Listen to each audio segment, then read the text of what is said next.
A ver, siempre pensamos en cómo se fundan los imperios, los reinos, las repúblicas, pero ¿y si os digo que un hombre, en pleno siglo XX, declaró su granja como un país independiente?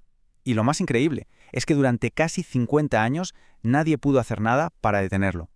Pues esta es la alucinante pero cierta historia del Principado de Hat River.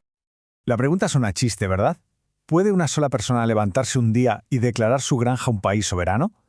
Pues mirad, para un hombre, la respuesta fue un sí, pero un sí rotundo. Venga, vamos a meternos de lleno en esta historia que es de película. Todo esto arranca en 1970, en una zona bastante remota de Australia Occidental. Nuestro protagonista se llama Leonard Casley, un agricultor que junto a su familia se dedicaba a lo suyo, a cultivar trigo. Llevaba una vida de lo más tranquila, hasta que el gobierno tomó una decisión que lo iba a cambiar absolutamente todo. Y esto nos lleva directos al origen del conflicto, la rebelión de un granjero. Una rebelión que no empezó con armas, ni con barricadas. No, empezó con algo mucho más normal y corriente, el grano. El problema, efectivamente, fue el trigo.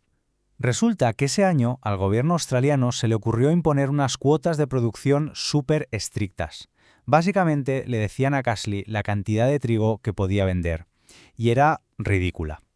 Para su granja, esto significaba, sin más, la ruina económica. Claro, Casley no se iba a quedar de brazos cruzados. Como vemos aquí en la cronología, primero intentó hacer las cosas por las buenas. Presentó recursos, organizó protestas, pero nada, el gobierno le ignoró por completo. Sintiéndose ya acorralado, sin ninguna otra opción, tomó la decisión más radical que se le pasó por la cabeza. El 21 de abril de 1970, la secesión. Pero declarar la secesión fue solo el primer paso, ¿eh? Lo que vino después fue todavía más atrevido y nos mete de lleno en la siguiente fase de esta historia, el nacimiento de una micronación. De la noche a la mañana su granja pasó a ser oficialmente el Principado de Hat River, un estado soberano e independiente, nada menos. Y para dirigirlo, pues Leonard Casley se autoproclamó Su Alteza Real, el Príncipe Leonard I. Ahora, atentos a esto que es lo más interesante, el resquicio legal que encontró.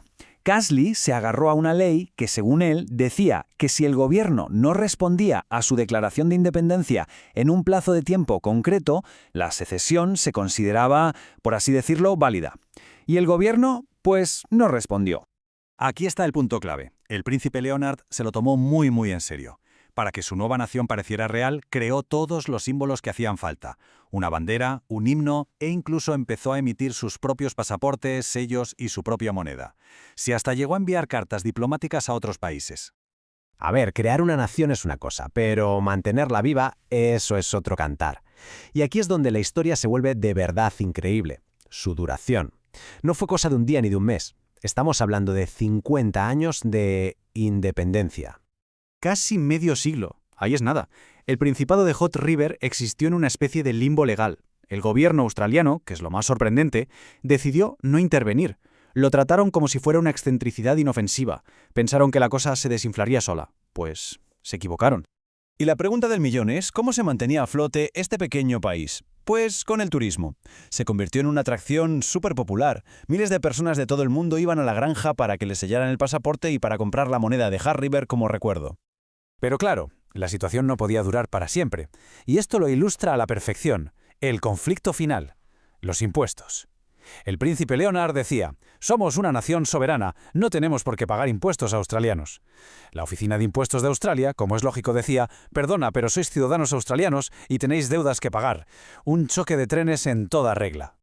Después de décadas de tira y afloja, el conflicto fiscal se convirtió en una bola de nieve imposible de parar. Y eso nos lleva ya al capítulo final de esta aventura, el legado del príncipe Leonard. El final fue mucho más práctico. Las batallas legales se fueron complicando, la deuda con Hacienda se acumuló hasta ser impagable y al final, en agosto de 2020, el Principado de Hat River se disolvió oficialmente. Tuvieron que vender las tierras para pagar la deuda. El príncipe Leonard falleció en 2019, justo un poquito antes de la disolución final. Pero su historia ya se había convertido en una auténtica leyenda, un experimento político y social que acabó siendo una de las anécdotas más curiosas y persistentes de todo el siglo XX. En esencia, esto es lo que representa Hat River, un país nacido del enfado de un agricultor que demostró el poder de la perseverancia, de la imaginación y, curiosamente, de la propia burocracia, que durante décadas no supo muy bien cómo reaccionar. Y todo esto al final nos deja con una pregunta para darle unas vueltas. ¿Qué es lo que hace que un país sea real? ¿El reconocimiento internacional? ¿Tener fronteras? ¿Un ejército? ¿O es simplemente la voluntad y la creencia de su gente, aunque esa gente sea solo una familia en una granja perdida?